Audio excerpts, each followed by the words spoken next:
vous ai déjà plusieurs fois parlé de certaines de mes passions comme le son, la musique. Je vous ai également montré le Rubik's Cube. Peut-être d'ailleurs que je devrais en faire une vidéo en stéréo.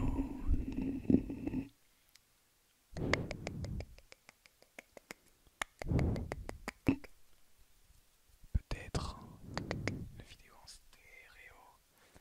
Mais aujourd'hui, ce n'est pas le thème de cette vidéo.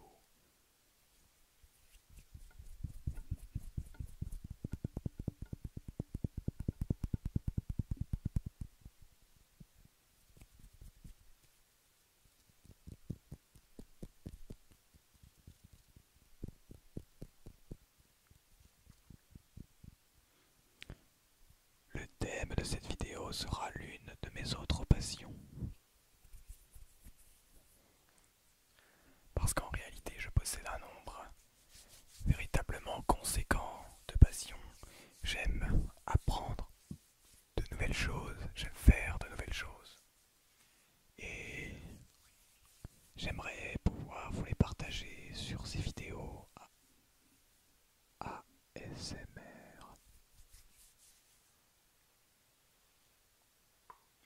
Laissez-moi donc vous présenter l'une de mes passions. Les échecs.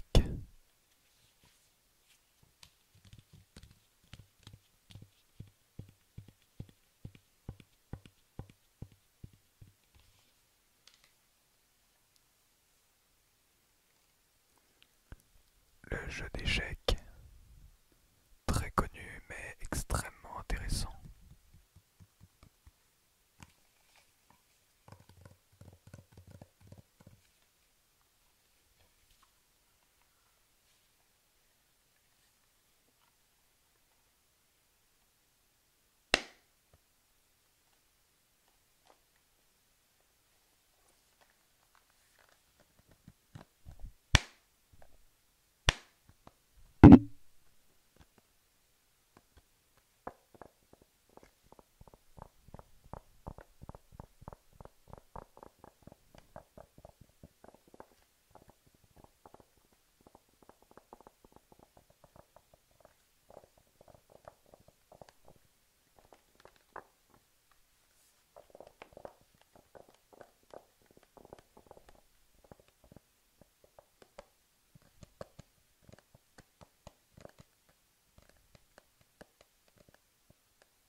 Ça me fait penser qu'un ASMR barbe pourrait être sympa, mais je n'ai malheureusement pas assez de barbe.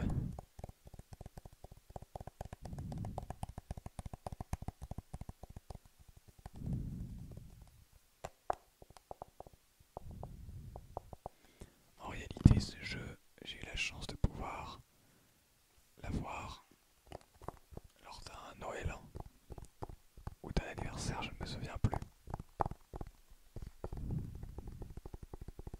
Un Noël, je crois. Et en réalité, c'est un jeu extrêmement beau. Je le trouve vraiment très très beau, très réussi. Il est vraiment très agréable.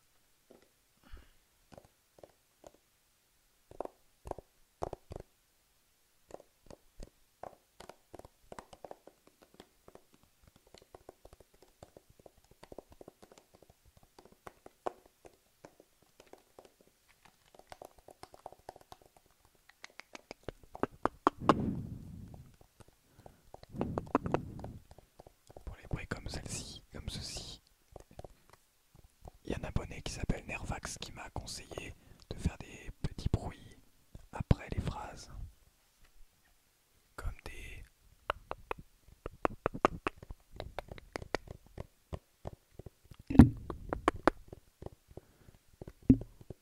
Alors j'espère que ça vous relaxe, ça vous relaxe.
votre objectif va être d'aller mettre ce que l'on appelle un échec et mat au roi adverse. Évidemment, pour ce faire, il y a plein de possibilités. Et en réalité, il n'y a pas un seul échec qui existe. Un seul échec et mat, il en existe une multitude. Et c'est un jeu extrêmement passionnant car il y a un nombre très élevé de possibilités de parties. Alors les meilleurs joueurs apprennent toutes les ouvertures jusqu'à 10, 20, 30, 40 coups pour être sûr de pouvoir réagir au meilleur dans chacune des situations. Et ils apprennent ces 40 coups pour une dizaine, voire une vingtaine d'ouvertures classiques. Et pour les championnats du monde, c'est en général les mêmes ouvertures. Les joueurs pro décident de partir sur l'une des 20-30 meilleures ouvertures au monde, qui leur donne l'une des meilleures chances de gagner.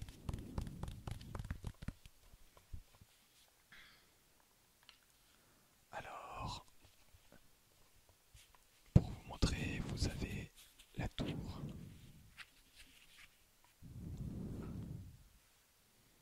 Vous avez la tour ici.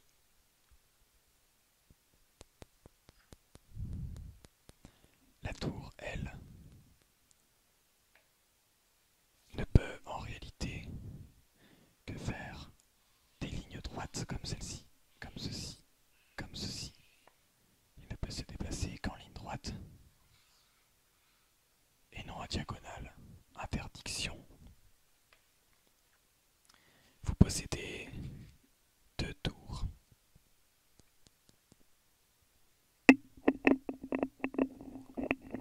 Vous possédez 2 tours et l'adversaire également. Les pièces sont de toute manière les mêmes pour chacun des joueurs. Sinon il y aurait un petit problème. Vous possédez également 2 cavaliers comme celui-ci.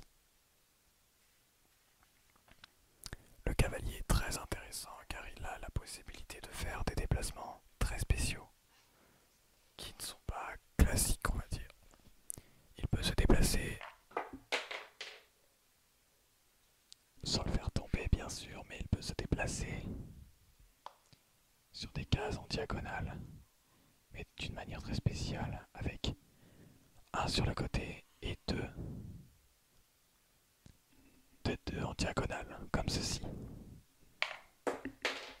Bon bah au moins je les ai perdus, mais vous avez compris je pense. Je vous ai montré un exemple. Comment c'est tombé par terre. C'était relativement drôle. Ensuite vous possédez 2 fous. Voilà le focus.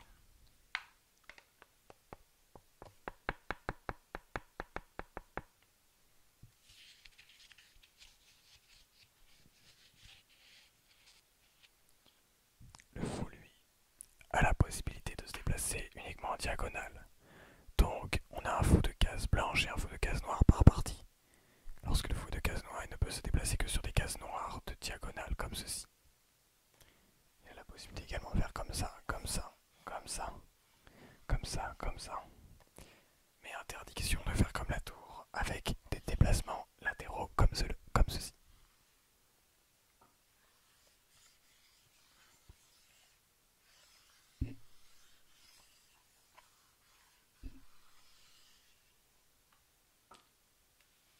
Et comme les tours et les cavaliers, vous en possédez 2 de chaque couleur. Avant de terminer par le plus intéressant, laissez-moi vous parler des non moins intéressants, mais très nombreux, les pions. Attention, les pions sont considérés comme une pièce très peu intéressante et pourtant elles font partie du jeu et sont extrêmement utiles et peuvent permettre à beaucoup de joueurs de s'en sortir et également à beaucoup de personnes de gagner des parties.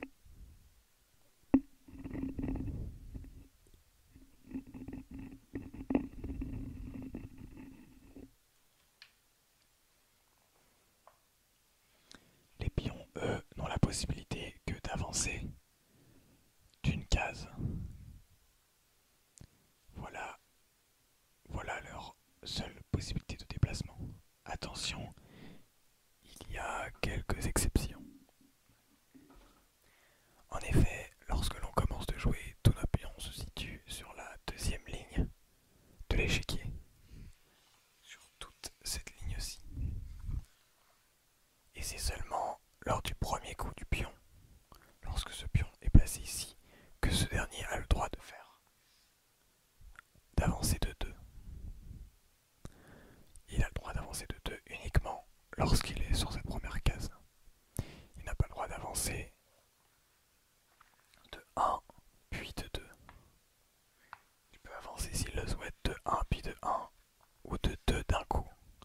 Mais interdiction de se déplacer de 2 après.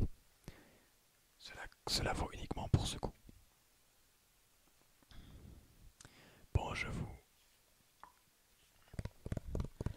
évite tous les aspects beaucoup plus complexes avec les pions et la prise en passant pour celles et ceux qui connaissent. Mais globalement, voici les seules forces du pion. Il ne peut manger, il ne peut avancer que tout droit et ne peut manger qu'en diagonale. Des choses importantes à savoir si vous souhaitez jouer au jeu d'échecs.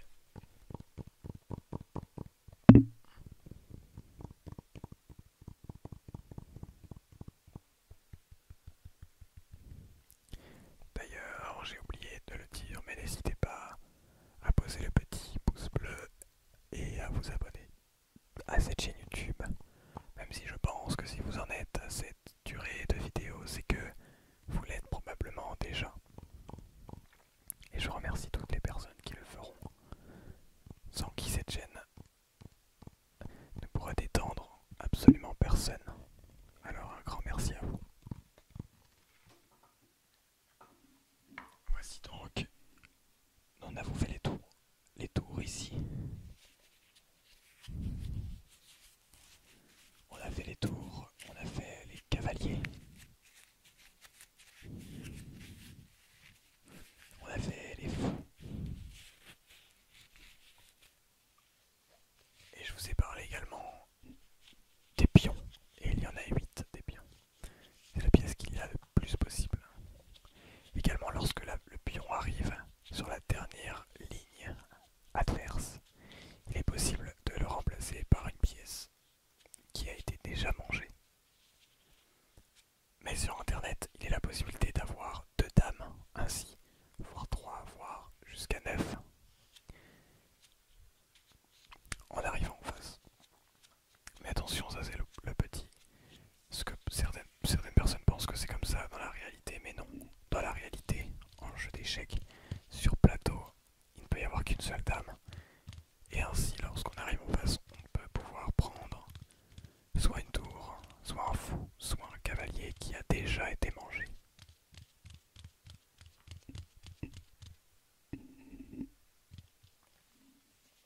Enfin, comme je vous disais, il reste les plus intéressants. La dame. La dame est la pièce maîtresse. La dame est la pièce maîtresse de ce jeu. Elle a le mélange du pouvoir de la tour et du fou, qui sont tous les deux des pouvoirs très intéressants. Elle peut se déplacer diagonalement, mais également latéralement.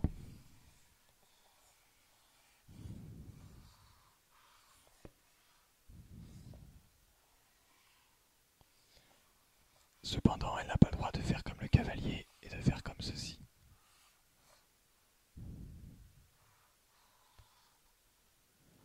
Ceci est tout bonnement interdit. Voilà donc le pouvoir de la dame. Diagonale et latérale. Je ne sais même pas position bilatérale. Mais n'hésitez pas à me corriger si jamais je fais des erreurs, bien sûr.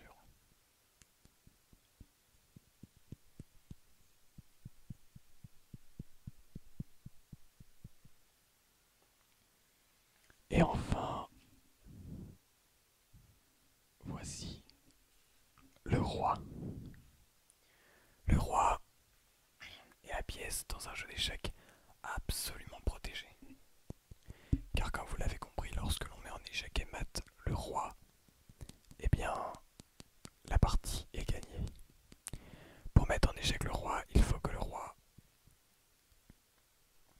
soit ce que l'on appelle en échec, donc qu'une pièce menace de le prendre. Ainsi, le joueur est obligatoirement obligé.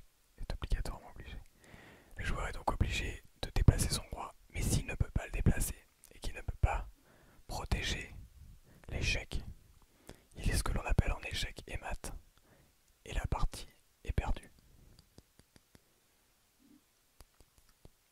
Donc attention le roi, très intéressant à protéger si on ne veut pas perdre la partie. Le roi lui ne peut se déplacer que d'un tout autour de lui. Vous voyez, lorsqu'il est par exemple ici, il peut se déplacer sur tout le carré autour de lui, mais seulement d'un seul. Ainsi, ainsi, ainsi, ainsi, ainsi, ainsi, ou ainsi, etc. Tout autour de lui, mais juste d'une seule case. Voilà donc là le pouvoir de la relaxation du jeu des échecs.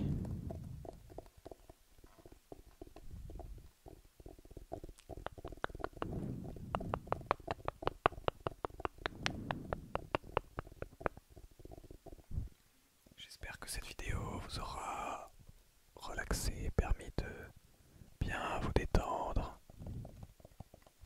Si c'est le cas, n'hésitez pas à me le dire. Et je vous souhaite à toutes et à tous